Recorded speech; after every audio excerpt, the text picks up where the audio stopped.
देवता का नाम नहीं लिया। तो विद्वानों ने इस मंगलाचरण के अनेकों अर्थ निकाल के प्रकट कर दिए। किसी भी देवता का नाम नहीं लिया, ना ये कहा कि राम, ना कृष्ण, ना शिव, ना माँ भगवती, किसी का नाम नहीं लिया। क्यों नहीं लिया?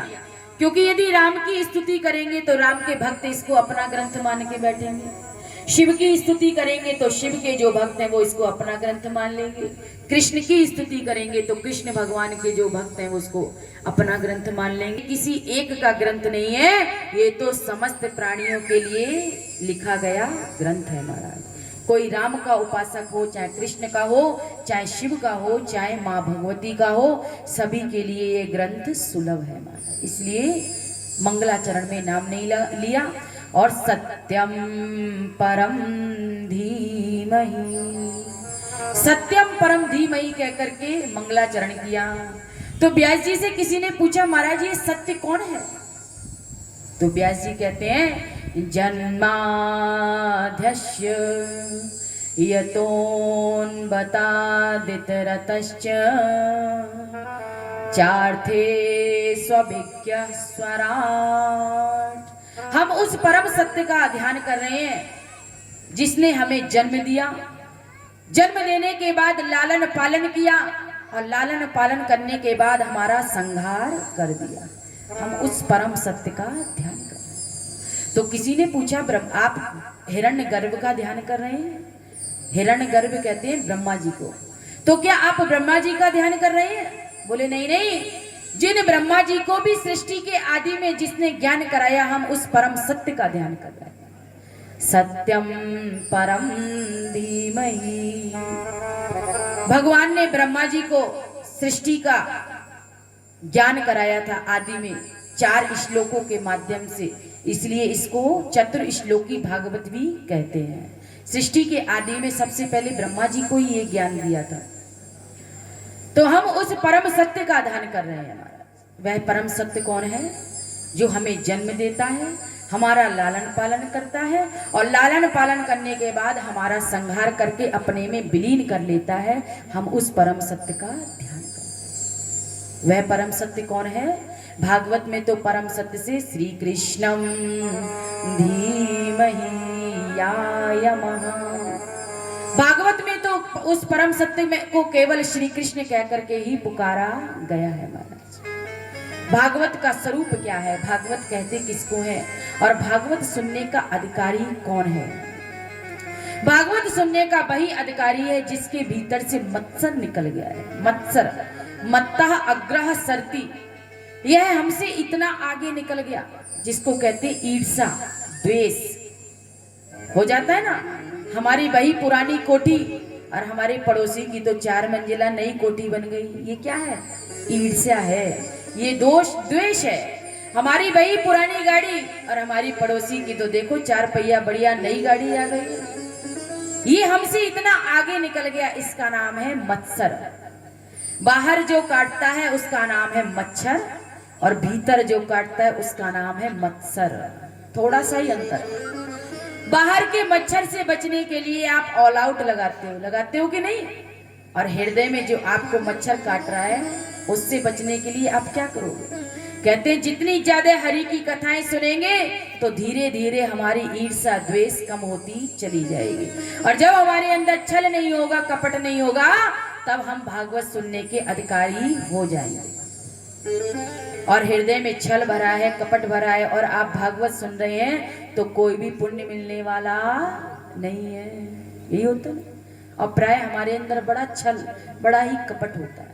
भगवान कहते हैं, निर्मल मन जन सो मोहि पावा, निर्मल मन जन सो मोहि पावा, निर्मल मन जन सो मोहि पावा,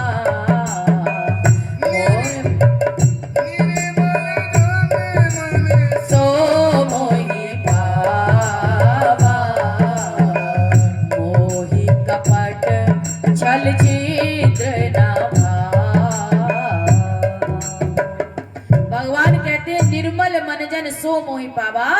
और मोहि कपट छल छिद्र ना भावा।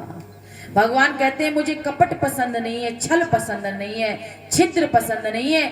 आप जैसे हो वैसे बन करके आओ तो मैं आपको स्वीकार कर लूंगा, लेकिन आप हो तो कुछ और बन करके कुछ और आ रहे हो तो मुझे ये स्वीकार नहीं है। कपट रूप मुझे स्वीकार नहीं।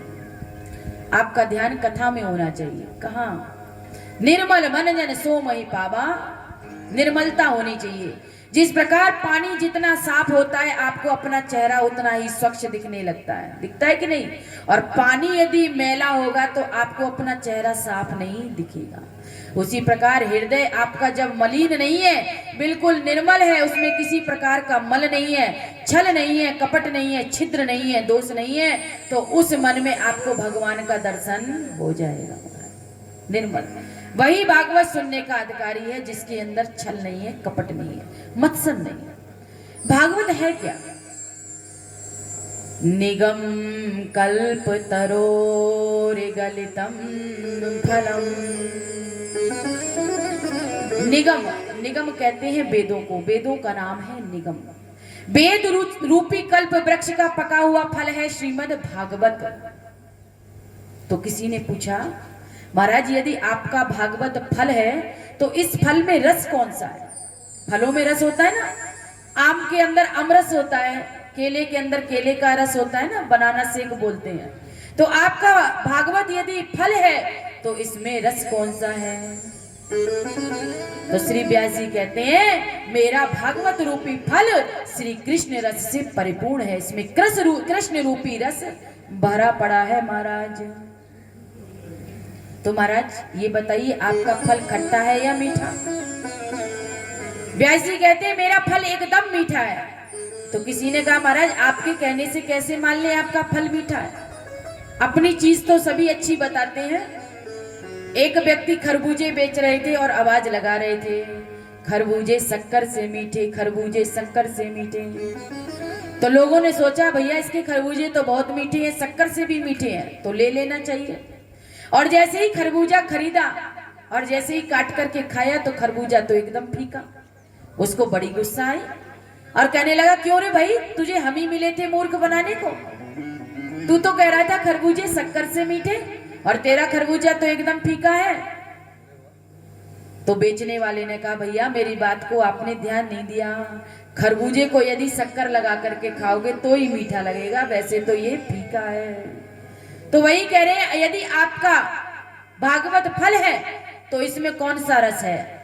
और प्राय ये फल मीठा खट्टा तो नहीं है क्योंकि खट्टा फल अच्छा नहीं लगता।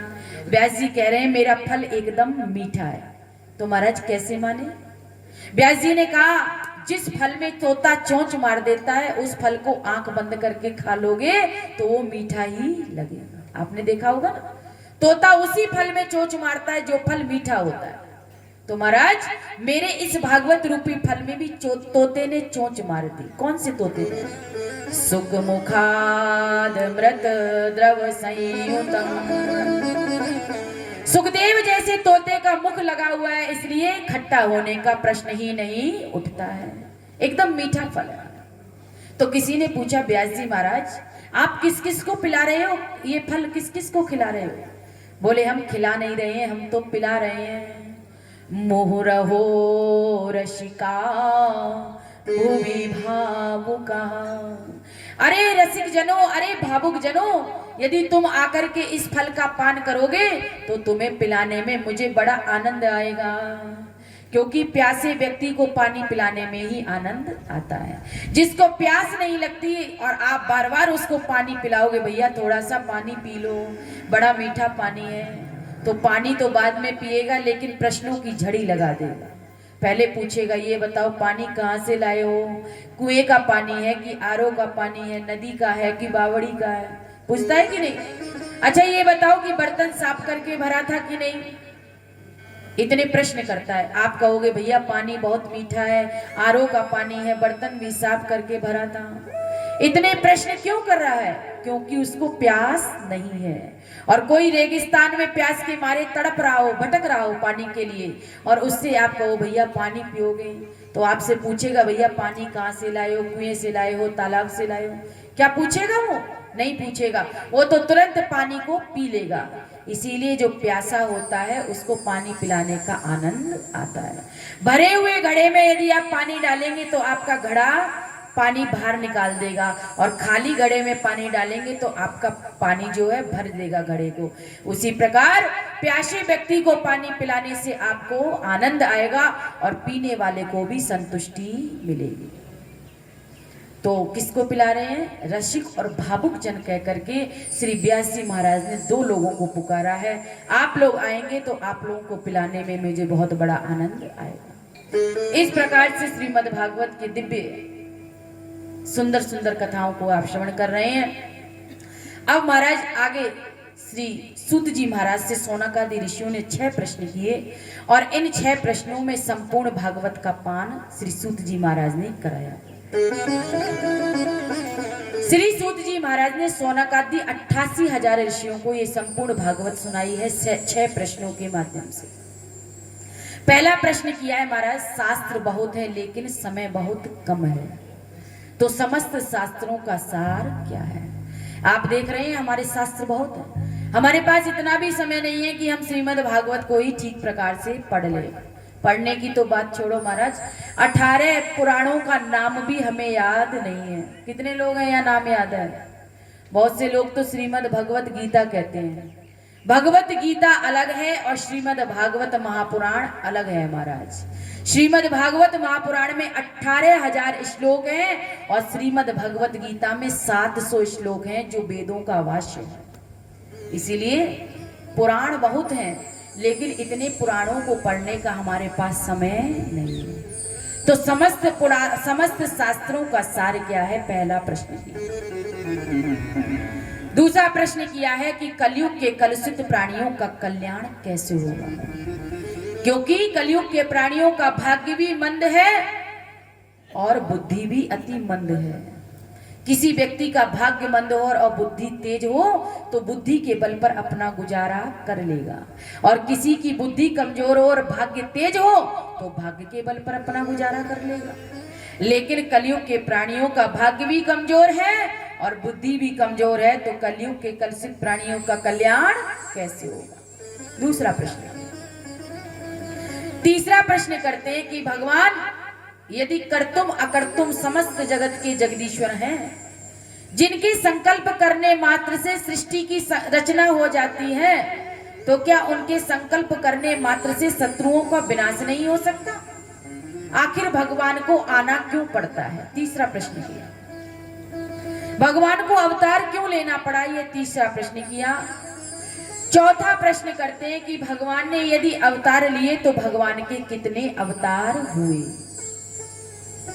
पांचवा प्रश्न किया कि भगवान ने प्रत्येक अवतार में कौन कौन सी लीलाएं की, उन लीलाओं का हमें वर्णन आप सुनाइए। और छठा प्रश्न करते हैं कि भगवान जब लीला स्मरण करके अपने परम धाम को चले जाते हैं, अपने साकेत चले जाते हैं, अपने बैकुंठ चले जाते हैं, धर्मम कम शरणम गता, तो धर्म किसकी शरण में चला जाता है? भगवान जब धरती को छोड़ करके अपनी लीला स्मरण करके अपने धाम जाते हैं तो धर्म किसकी शरण में चला जाता है।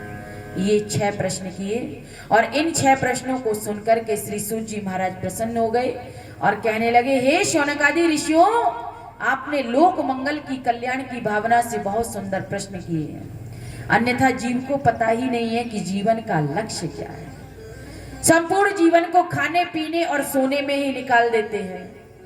खाना पीना और सोना तो ये पशु भी कर लेते हैं। भूख लगती है तो पशु खा लेते हैं, नींद आती है तो सो जाते हैं, प्यास लगती है तो पानी पी लेते हैं। और यदि हमने भी ऐसे ही खाना पीना और सोने में अपना समय निकाल दिया तो पशुओं में और हमारे में कोई अंतर नहीं रह जाएगा। यही होता है ना, फिर पशु और हम में कोई अंतर नहीं है। अरे मानस तन तो बहुत महत्वपूर्ण है, बहुत दुर्लभ है। इस मानस तन को देख करके देवता लालियायित हो जाते हैं और हम लोगों को जब कथा सुनते हुए देखते हैं तो देवता हमारे मानस तन को पाने के लिए बहुत आतुर रहते हैं, व्याकुल रहते हैं। इतना दुर्लभ मानस तन है, लेकिन हमने धीरे धीरे इसकी महिमा को घटा दिया। महिमा को नहीं समझा। मानस तन मनुष्य का शरीर खाने पीने और सोने के लिए नहीं मिला था, उस परम तत्व की प्राप्ति करने के लिए मिला था। जब जीव माँ के गर्भ में होता है तो भगवान से वचन भरता है, वादा करता है, प्रभु इस बार इस गर्भ से, इस नरक से मुझे बाहर निकाल दे और केवल तेरा भजन करूंगा और कुछ नहीं करूंगा। भगवान कहते हैं बहुत सोच समझ के कहो, ठीक कह रहे हो ना। उस समय जीव इतना परेशान होता है कि वह कहता है प्रभु केवल और केवल आपका भजन करूंगा।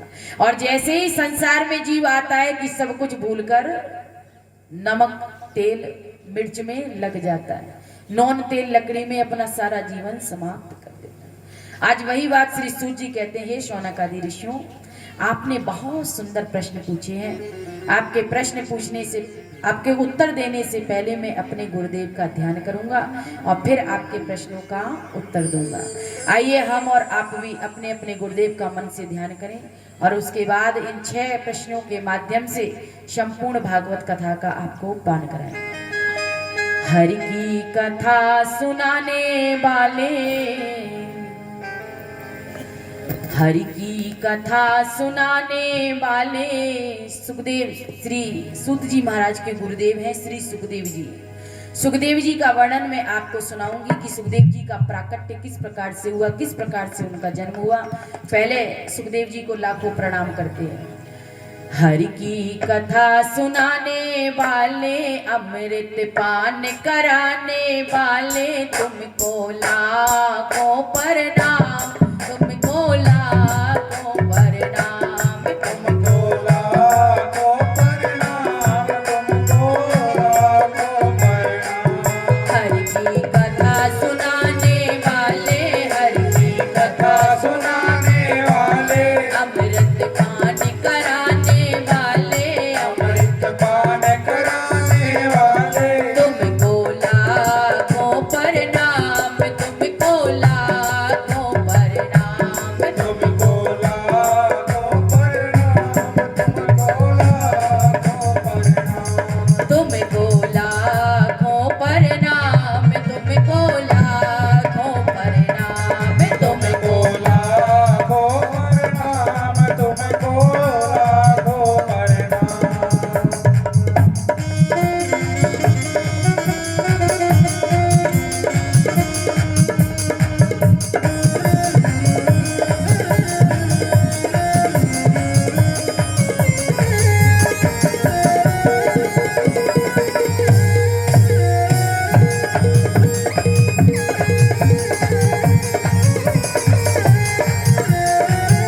बोलिए सुखदेव जी महाराज की, भैया भैया की।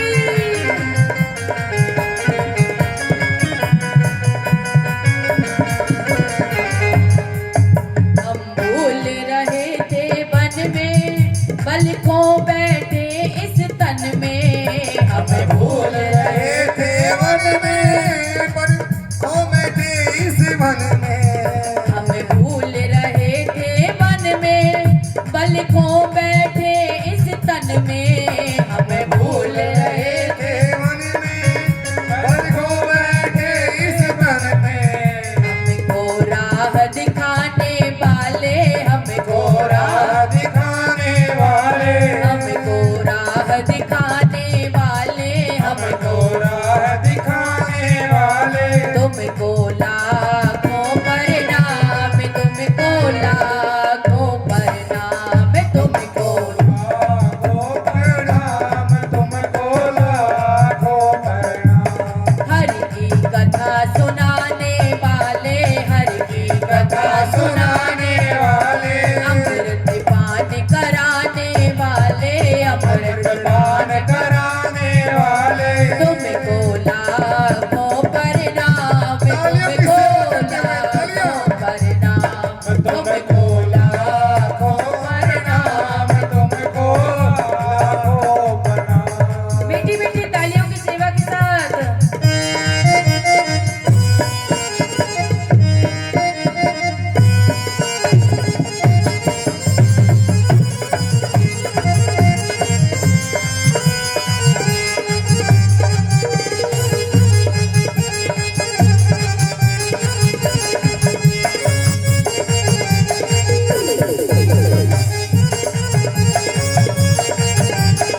वाले तुमको लाखों प्रणाम, तुमको लाखों प्रणाम, तुमको लाखों प्रणाम तुमको लाखों प्रणाम। बोलिए सुखदेव जी महाराज की।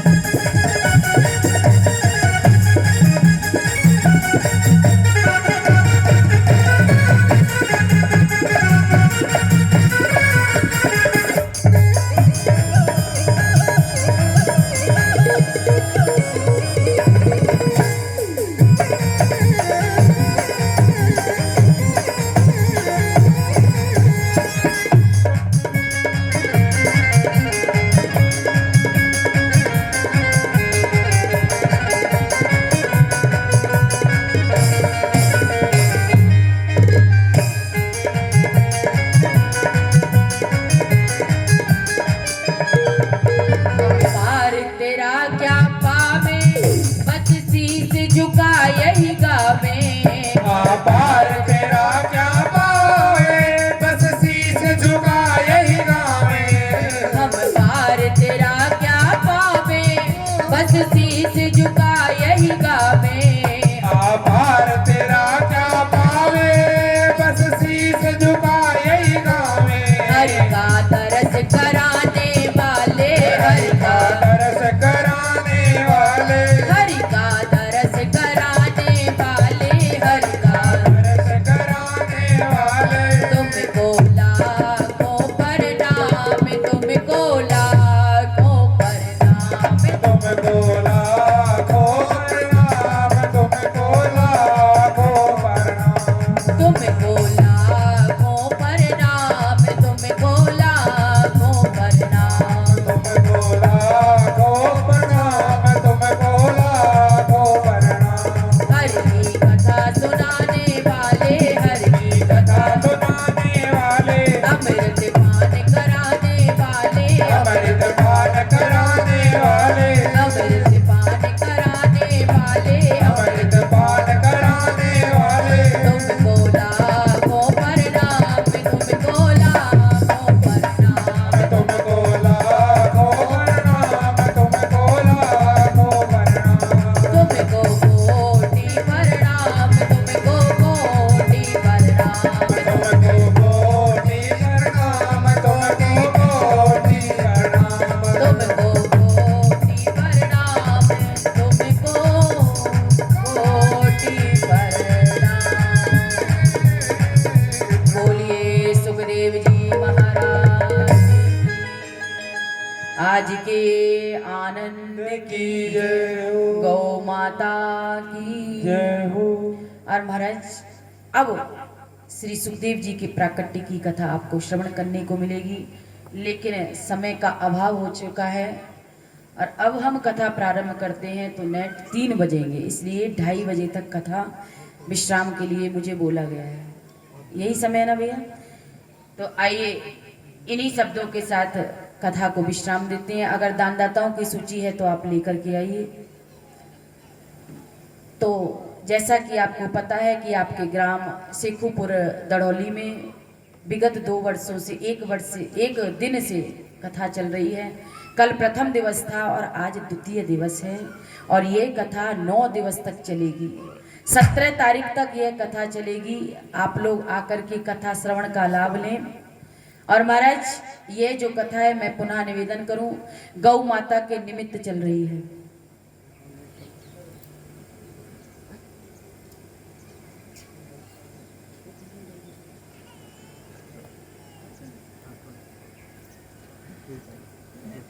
आइए महाराज श्री कह रहे हैं थोड़ा कथा को और बढ़ा दिया जाए और हमारे भाइयों की थोड़ी सी धड़कन भी बढ़ गई। कथा का आगे बढ़ते ही बोलना पड़ेगा, बोलना पड़ेगा। तो कथा और कौन सुनना चाहता है हाथ उठाए। और देर किसको हो रही है?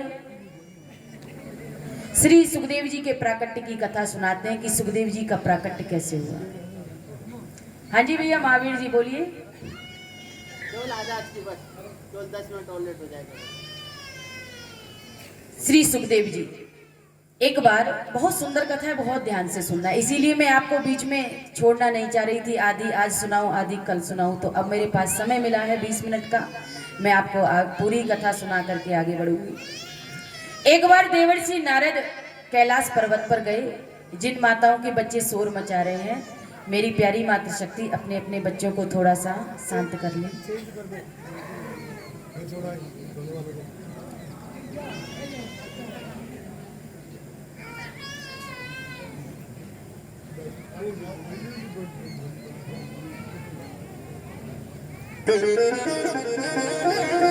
बोलिए सुखदेव जी महाराज की। कौशिकी संहिता में श्री सुखदेव जी के जन्म की कथा बहुत विस्तार से सुनाई है। आपको प्राय बहुत कथाएं सुनने को मिलती हैं, लेकिन सुखदेव जी के जन्म की कथा इतनी सुंदर सुनने को नहीं मिलेगी, शायद, जहां तक मेरा विचार है। ये श्री सुखदेव जी राधा रानी के लाडले सुख हैं। सुख किसको कहते हैं? बोलो। सुख कहते हैं तोते को। राधा रानी के लाडले सुख हैं, और परम धाम जहां पर राधा रानी और श्री ठाकुर जी अपने धाम में लीला करते हैं, वहां पर श्री सुखदेव जी भी रहते हैं। एक दिन राधा रानी ने और श्री ठाकुर जी ने दोनों ने धराधाम पर आने का विचार बनाया कि धराधाम पर चल के भक्तों को आनंद प्रदान करेंगे। तो श्री लाडले सुख ने सुन लिया। सुख ने कहा, माँ मुझे छोड़कर मत जाना। राधा रानी ने कहा, सुखदेव मुझे तो धरती पर जाकर के भक्तों को परमानंद प्रदान करना पड़ता है, इसलिए मुझे आना जाना पड़ता है, तो तुम वहां जाकर के क्या करोगे? सुख ने कहा, माँ आप जाकर के अपनी लीला करेंगी और आपकी लीलाओं का गान करूंगा, इसलिए मुझे छोड़कर मत जाना, मुझे भी लेकर के जाना। एक कथा तो यह आती है, लेकिन कौशिकी संहिता में बड़े विस्तार से कथा आती है। एक बार देवर्षि नारद कैलाश पर्वत पर गए, और कैलाश पर्वत पर क्या देखते हैं? भगवान भोलेनाथ ध्यानस्थ बैठे हैं, समाधि लगा करके बैठे हैं। आप सब लोगों का ध्यान मेरी तरफ होना चाहिए, ये कथा चूकनी नहीं चाहिए। भगवान भोलेनाथ ध्यानस्थ बैठे हैं, समाधि लगाकर बैठे हैं, और भोले बाबा से ज्यादा कोई समाधि लगा नहीं सकता। बीते संबत सहस 87, बीते संबत सहस 87, बीते संबत सहस 87, तजी समाधि शंभु अविनाशी, तजी समाधि शंभु अविनाशी। बीते संपत सहत 87 और तजी समाधि शंभु अविनाशी। भगवान भोलेनाथ 87,000 वर्ष की समाधि लगा लेते हैं। कितने वर्ष की? और ये कौन लगा सकता है? हम और आप लगा सकते हैं क्या? हम और आपसे तो 8 मिनट की समाधि नहीं लगती है। कभी घुटने दर्द करते हैं, तो कभी कमर दर्द करती है, कभी गोडे उठाने पड़ते हैं, तो कभी कमर सीधी करनी पड़ती है। सही कह रहे हैं या गलत? बोलो भाई। और भगवान भोलेनाथ 87,000 वर्ष की, क्योंकि भगवान भोलेनाथ अविनाशी है। अविनाशी उसको कहते हैं जिसका जन्म मरण नहीं होता है, वह अविनाशी है। भगवान भोलेनाथ सबसे ज्यादा भजन करते हैं। और एक बार देवर्षि नारद कैलाश पर्वत पर गए, और भगवान भोलेनाथ तो समाधिष्ट बैठे हुए थे। माता पार्वती अपने कार्य कर रही थी, सेवा कर रही थी। माता पार्वती ने देखा कि मेरे गुरुदेव आ रहे हैं। आगे बढ़कर के माता पार्वती ने अपने गुरुदेव का सम्मान किया, प्रणाम किया, अर्चन किया, वंदन किया। माता पार्वती के और देवर्षि नारद के 2 संबंध हैं। एक तो संबंध है गुरु और शिष्य का। देवर्षि नारद गुरु हैं माता पार्वती के, और माता पार्वती शिष्या हैं देवर्षि नारद की। माता सीता के गुरु देवर्षि नारद, प्रहलाद जी के गुरु देवर्षि नारद, ध्रुव जी के गुरु देवर्षि नारद। देवर्षि नारद जिसके गुरु बन जाते हैं उसके जीवन में फिर कल्याण को कोई रोक नहीं सकता, उसका कल्याण होकर के ही रहता है महाराज। तो पहला तो संबंध है गुरु और शिष्या का, और दूसरा संबंध है माँ और बेटे का।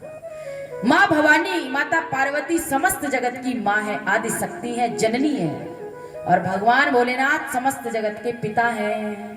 इसलिए समस्त जगत की माँ होने के नाते देवर्षि नारद उनके पुत्र हुए, तो माँ और बेटे का भी एक संबंध है। और देवर्षि नारद जैसे ही कैलाश पर आए और क्या देखते हैं, भोले बाबा तो ध्यानस्थ बैठे हैं, माता पार्वती कार्य कर रही हैं। माता पार्वती ने जैसे ही देखा मेरे गुरुदेव आए हैं, आगे बढ़कर स्वागत किया।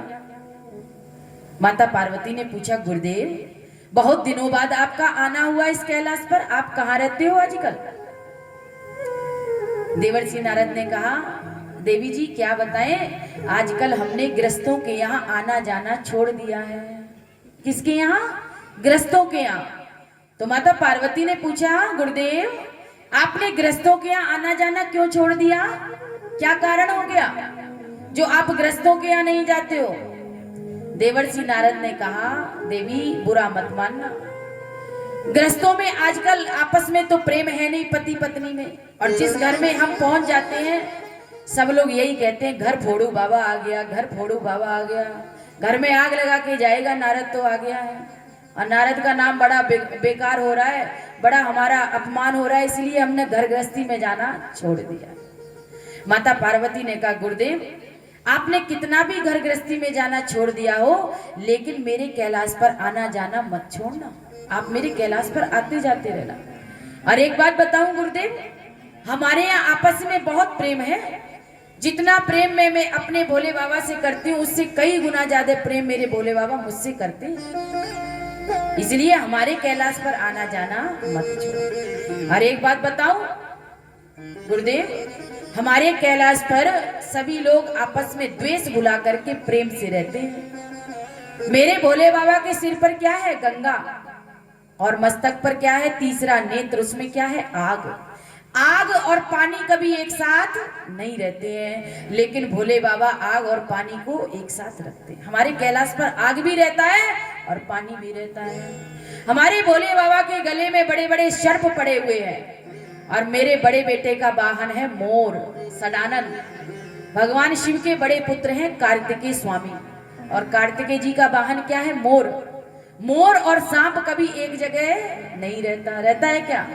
सांप मोर यदि सांप को देख लेता है तो भक्षण कर देता है, खा जाता है, लेकिन मेरे इस कैलाश पर मोर भी नाच रहा है और सांप भी घूम रहे हैं। और बताऊं गुरुदेव, मेरे भोले बाबा के गले में है सर्प, और मेरे छोटे बेटे का वाहन है चूहा। गणेश जी का वाहन क्या है? जोर से बोलो, चूहा। और चूहा, सांप जब चूहे को देखता है तो क्या छोड़ता है? तुरंत खा जाता है। सांप और चूहा भी एक साथ रहते हैं, और मेरे भोले बाबा का वाहन है नंदी, बैल। भोले बाबा का वाहन क्या है? बैल। और माता भवानी का वाहन क्या है? शेर। शेर यदि बैल को देख लेता है तो छोड़ता नहीं है, छोड़ देता है क्या? शेर और बैल भी मेरे एक साथ रहते हैं। बैल भी दौड़ लगाता है और सिंह भी दहाड़ मारता है, लेकिन कोई भी किसी को दुख नहीं पहुंचाते हैं, बड़े प्रेम से रहते हैं। प्रशंसा सुन सुन के देवर्षि नारद बड़े खुश हुए, और देवर्षि नारद मन में विचार करते हैं, माता पार्वती तो आजकल अपने परिवार की बड़ी लंबी चौड़ी गुण गा रही है, मेरा भी नाम देवर्षि नारद नहीं जो इनके घर में आग ना लगा दूं मैं, मेरा भी नाम देवर्षि नहीं। और देवर्षि नारद ने कहा, माँ वास्तव में आपका बड़ा आदर्श परिवार है। अरे इतने बड़े बड़े आनंद, आनंद कहते हैं घर, मुख, आनंद कहते हैं मुख को, आपके इस परिवार में बड़े बड़े मुख वाले बैठे हैं, और यदि आप अन्नपूर्णा के रूप में ना होती तो इस परिवार का गुजारा कैसे चलता? माता पार्वती कहती, क्या कहना चाह रहे हैं गुरुदेव? बोले देखो, भोले बाबा के 5 सिर हैं, और इनके पिताजी के ब्रह्मा जी के 4 सिर हैं। ब्रह्मा जी के कितने सिर हैं? 4, और भोले बाबा के 5, और इनका जो बेटा है बड़ा वाला कार्तिकेय, उसके 6 मुख हैं, और एक तो बेटा ऐसा है जिसका हाथी का मुख है। और मैं तो सोच रहा हूँ अगर आप इस घर में ना बैठी होती है माँ तो इनका भोजन पानी कैसे चल रहा होता। देवर्षि नारद ये सोच रहे हैं, साक्षात अन्नपूर्णा बैठी है।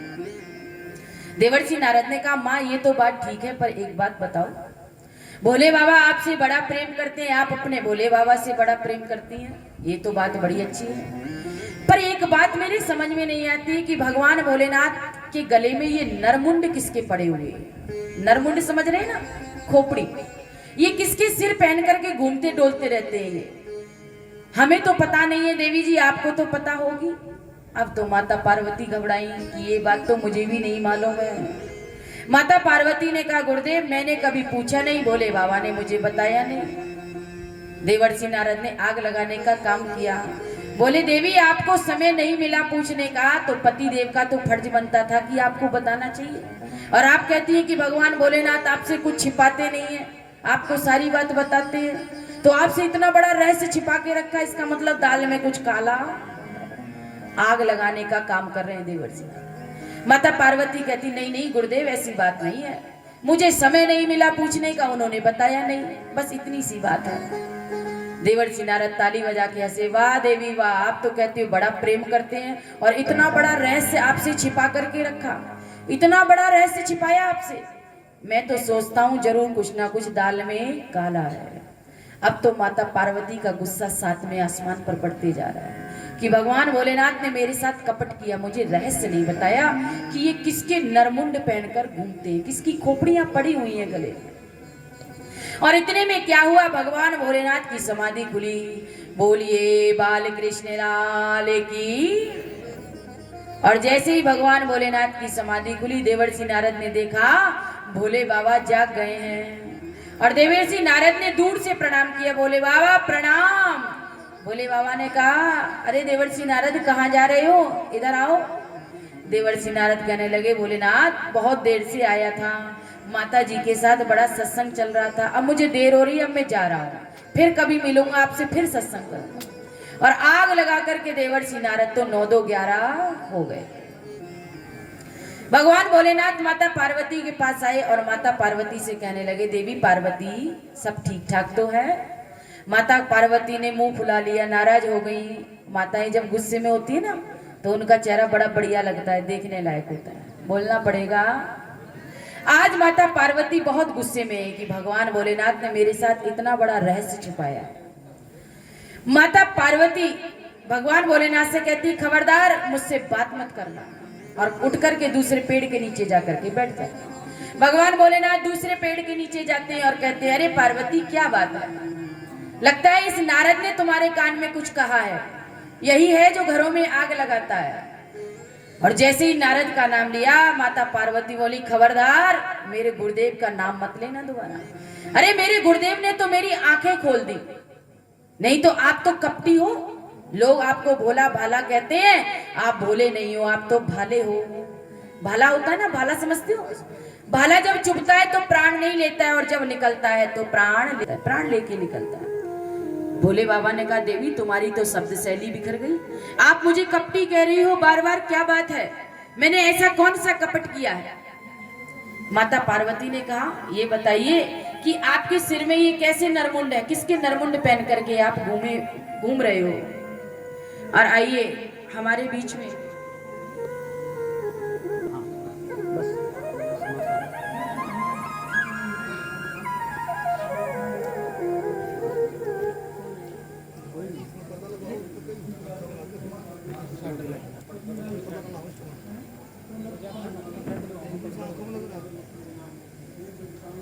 और इस प्रकार से माता पार्वती भोले बाबा से नाराज हो जाती है। माता पार्वती कहती है आपने मेरे साथ कपट किया है। भगवान भोलेनाथ को कपटी कह रही हैं। भगवान भोलेनाथ कहते हैं देवी ऐसा मैंने तुम्हारे साथ क्या कपट किया है जो तुम मुझे बार बार कपटी कह रही हो? माता पार्वती ने कहा ये बताओ ये किसके नरमुंड पहनकर आप घूम रहे हो? यदि आप लोग कथा सुनेंगे तभी सुनाऊंगी, नहीं तो मैं तुरंत आरती करा दूंगी। बोलना पड़ेगा श्रीमन नारायण नारायण नारायण, श्रीमन नारायण नारायण